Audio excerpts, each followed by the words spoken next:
Sa isang bayan sa paanan ng bundok Ayaya, may isang kakaibang gubat na tinatawag ng mga matatanda na gubat kalikasan. Matingkad ang mga dahon nito kahit sa gabi, at sinasabi nilang ang mga puno raw ay marunong makinig, ang mga hayop ay nag-uusap, at sa pinakagitna ng gubat ay may isang nilalang na matagal nang hindi nababanggit, isang dambuhalang ahas na tagapangalaga ng lihim ng kalikasan. Pero para kay Lyra, isang 12 taong gulang na batang palaban at puno ng kuryosidad, ang mga ito'y kwento lang upang takutin ang mga bata. Lumaki siyang naglalakad-lakad sa paanan ng bundok, nanghuhuli ng paru-paro, at mahilig mag-akyat ng puno. Isang araw, nang bumisita ang kanyang pinsan mula sa lungsod at pinagtawanan ang alamat ng gubat, napagpasyahan ni Lyra na patunayan na walang halimaw sa gubat.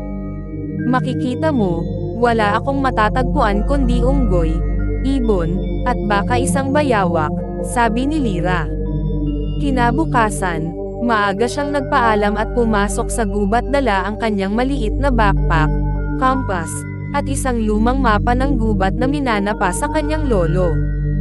Habang papalalim siya sa gubat, napansin niyang nagiging kakaiba ang paligid.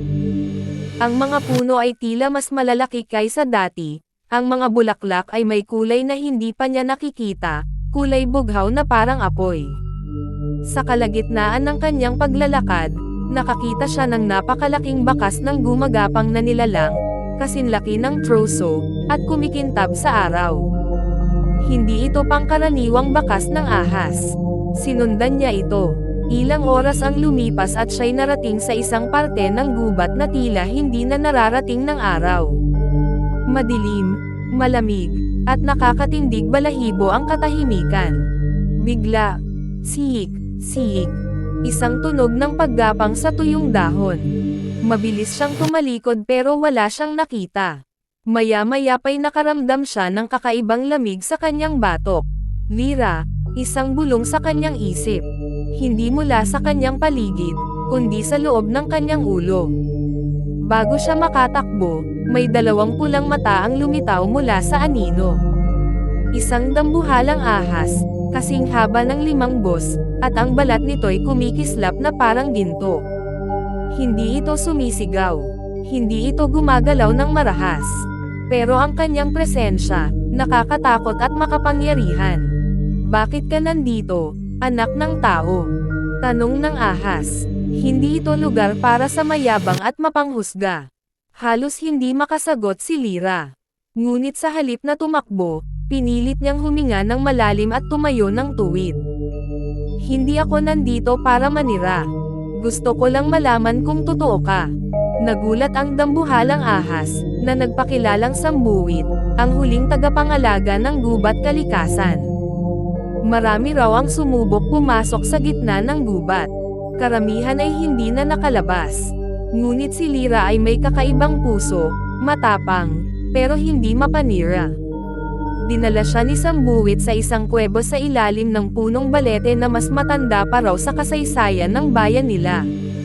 Doon niya nakita ang mga nilalang na noon ay sa libro lang niya nakita, isang uwak na may 4 na pakpak, mga lumilipad na isda, at isang bulaklak na marunong umawit. Lahat ng ito'y tinago ng kalikasan mula sa mundo ng tao, sabi ni Sambuwit. Sapagkat ang mga tao, kapag may nakita silang kakaiba, sinusubukan nila itong pagharian, o sirain. Bakit mo ako pinayagan makita ito? Tanong ni Lyra. Dahil ikaw ay may pusong hindi makasarili. Pero huwag mong ipagkalat ang nakita mo. Sapagkat kung may taong may kasakiman ang makapasok dito, magigising ang mas malalalim pang nilalang sa gubat, at hindi ko sila mapipigilan. Matapos ang buong hapon ng pagtuklas at pakikipag-usap, ibinalik ni Sambuwit si Lyra sa bungad ng gubat. Ngunit bago siya umalis, iniabot ng ahas ang isang maliit na butil ng gintong kaliskis. Kapag nakita mong may panganib ang gubat, itaas mo ito sa langit. Ako ay darating. Pagka-uwi ni Lyra, hindi na siya muling nagkwento tungkol sa nakita niya. Hindi na rin siya pinilit ng kanyang pinsan. Pero sa gabi, habang nakahiga siya, hawak-hawak niya ang gintong kaliskis, at nakangiti. Dahil alam niyang totoo ang alamat, at isa na siya sa mga nagdadala ng lihim ng kalikasan.